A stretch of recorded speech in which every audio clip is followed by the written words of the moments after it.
शादी के बाद मायके की मदद करना सही या गलत? शादी होने के बाद लड़कियों का मायके वालों की मदद करना ससुराल वालों को पसंद नहीं आता। शादी होने के बाद लड़की को ससुराल और मायका दोनों परिवार की जिम्मेवारियों का विचार करना पड़ता है। सोनी का रिश्ता तय हुआ और घर की बड़ी बेटी होने के कारण वो अच्छी पढ़ाई और करके नौकरी कर रही थी। घर में वही सबसे बड़ी होने के कारण मायके की जिम्मेदारी भी उसकी थी। भाई था उसका, लेकिन काफ़ी छोटा था अभी।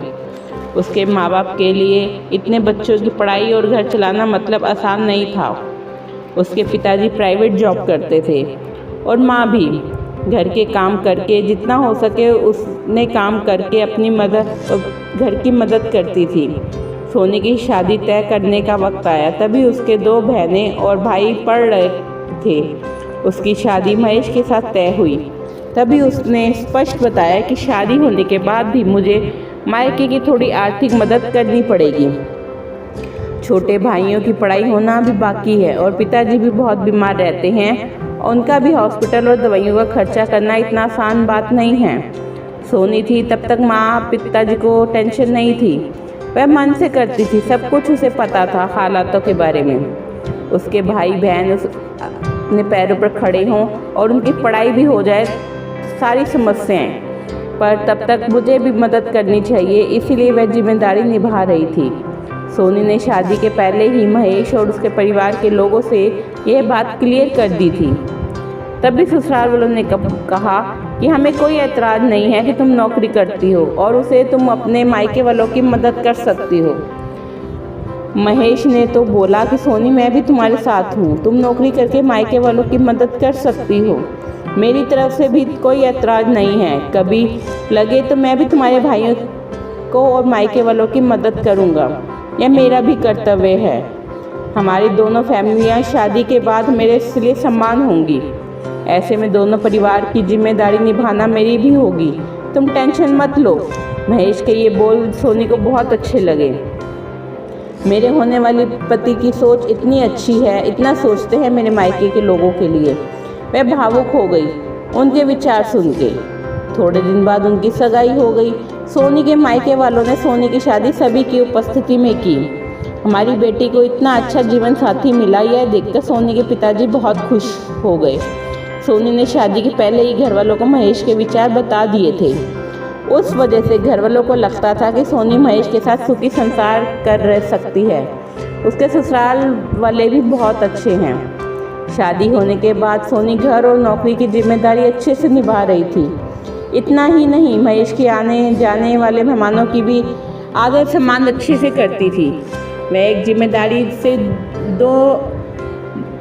वो अच्छे से निभा रही थी। फैमिली और मायका दोनों फैमिलियों को सम्मान ही मानती थी। ससुराल के लोगों को तो उसने अपना बना ही लिया था। सब अच्छा चल रहा था, पर नया नया ही सब अच्छा था। बाद में उनका असली रूप महेश और उनके घरवालों का स्वभाव सोनी के सामने आया।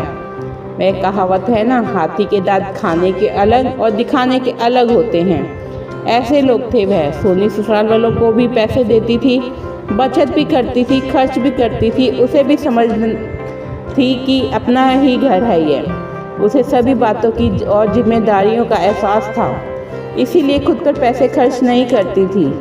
ससुराल और खुद का सब करके थोड़ी मदद अपने भाइयों के लिए करती थी।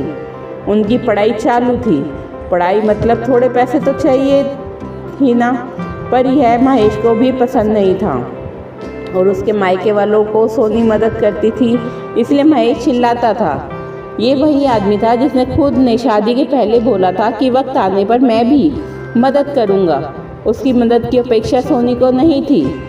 उसने उससे कभी वैसा बोला ही नहीं, पैसे भी नहीं मांगे, उल्टा उसके ससुराल वाले बोलते थे। तभी सोनी की माँ बोली, सोनी तुम्हारी भी गृहस्थी है, तुम्हारे पास से पैसे मांगने के लिए अच्छा नहीं लगता, पर परिस्थिति ही वैसे आ गई थी। उसकी माँ को बहुत बुरा लगता था। उसकी 2 नंबर की बहनें पार्ट टाइम जॉब करने की शुरुआत कर ली थी, इसलिए अब उसके अपने मायके वालों को पैसे देना सास को बिल्कुल पसंद नहीं था। वह तो सभी को बताती थी कि सोनी जॉब करती है, सभी पैसे मायके में देती है। ऐसा आधा सच बातें सोनी को अच्छा नहीं लगती थी। पर करे तो भी क्या, उसे भी पता था कि अपने मायके की परिस्थिति ठीक नहीं है। थोड़ी बहुत मदद की तो क्या हुआ, मुझे कहाँ ज़िंदगी भर मदद करनी है। भला आज ना कल भाई की पढ़ाई पूरी होकर तो वो अच्छी नौकरी करेगा, माँ बाप की जिम्मेदारी अच्छे से निभाई और बहनें तो अपने ससुराल चली जाएंगी।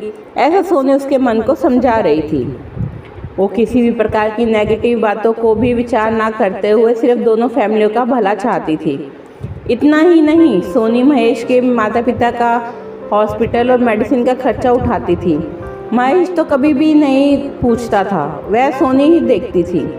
उसे हमेशा उसकी सास बोलती थी कि क्या हो गया हो, या तो उसका कर्तव्य है, पर ऐसे नहीं बोलती थी कि मायके की मदद करना भी एक कर्तव्य है। वह मात्र भूल गई थी। दोनों साइड का विचार वह करती ही नहीं थी। कई दिनों बाद सोनी के पिताजी उनको छोड़कर चले गए, तब भी वह नहीं हारी, सब मैनेज कर रही थी। सोनी मायके वालों की मदद अभी भी करती थी। यह सब पता चला तब महेश ने उसे बहुत डांटा, सास ससुर ने भी डांट लगाई, तब भी सोनी शांत ना रह पाई। वह भी पढ़ी हुई और नौकरी करने वाली लड़की थी, महेश से ज़्यादा कमाने वाली। दोनों परिवार की आर्थिक समस्या वह संभालती थी। उस दिन उसे भी उनके बोलने का गुस्सा आया। सोनी बोली, अगर लड़की ने ससुराल की मदद की तो चलेगा और मायके की मदद की वह क्यों नहीं चलता?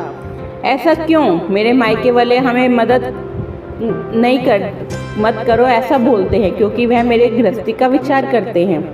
मैं मदद करती हूँ मेरी फैमिली के लिए और मेरे भाइयों के लिए, मेरी जिम्मेदारी है और मैं निभा रही हूँ। इसमें क्या गलत कर रही हूँ भला? जिस माता पिता ने मुझे इतना कष्ट करके पढ़ाया बड़ा किया, आज मैं उनकी वजह से इतनी बड़ी पोस्ट पर हूँ, अच्छा खासा कमा रही हूँ। तो मायके में ज़रूरत होने पर थोड़े दिन मैंने आर्थिक मदद की तो क्या हुआ? और हाँ, मैं आपका भी सबका करती हूँ। हमारी गृहस्थी और भविष्य इसका विचार करके बजट भी जमा कर रही हूँ। यह सब बातें सोनी की सुनकर ससुराल वाले उसे कुछ भी नहीं बोल पाए। कुछ दिनों बाद में सोनी की सास बहुत बीमार हुई। उसकी बेटी पैसे चाहिए तो खुद ने आधे पैसे भरने के लिए तैयार हुई। तब सोनी बोली, दीदी हम दोनों हैं ना, महेश और मैं देखते हैं, पैसों की आप चिंता मत करो। नहीं भाभी, मेरा भी कर्तव्य है, माँ है वे मेरी। माँ बाप के लिए लड़का और लड़की दोनों ही समान होते हैं, दोनों का साथ में बड़ी करते हैं। पढ़ाई नौकरी उनकी ही वजह से पूरी होती है, तो ऐसे वक्त में मायके में लड़की की मदद की तो क्या होगा? मैं भी जॉब करती हूँ, मेरी भी सेविंग है। अर्थात सोनी भी ऐसे ही विचार की थी। अपनी बहन की बातें सुनकर महेश और उसकी माँ बाप का सर शर्म से झुक गया। वह बोली, शादी होने के बाद भी मायका लड़की के लिए पराया नहीं होता है। लड़की ने कभी भी तो मायके की भी जिम्मेदारी ली या अपने माता पिता के लिए कुछ किया तो कुछ बिगड़ नहीं जाता। यही बात सोनी कितने दिनों से बोल रही थी, तभी उसकी सास को ये बात अच्छी नहीं लगती थी। यही बात बेटी ने बोली और उसने की हुई मदद, यह सब देखकर उसने सोनी के साथ अच्छा बर्ताव नहीं किया। उससे उसकी सास को बहुत पछतावा होने लगा। महेश को भी बहुत बुरा लगा। दोनों ने सोनी से माफ़ी मांगी क्योंकि उनको भी समझ में आया कि शादी होने के बाद भी लड़की की मायके की जिम्मेदारी करते हुए भुलाया नहीं जाता। वह खुद के पैरों पर खड़ी होगी, नौकरी कर रही होगी और मायके की परिस्थितियाँ अच्छी नहीं होंगी। मायके में भी कभी भी मदद की ज़रूरत होगी तो मदद देनी चाहिए। ऐसे वक्त लड़की ने मदद करना, यह सब उसका कर्तव्य होता है। उसके लिए दोनों परिवार समान होते हैं। इन सब में सिर्फ उसको ससुरालों ने समझ के उसका साथ देना चाहिए, यही उसकी उपेक्षा रहती है। शादी हो गई इसलिए उसके लिए मायका उसके लिए महत्व का नहीं, ऐसा भी नहीं है।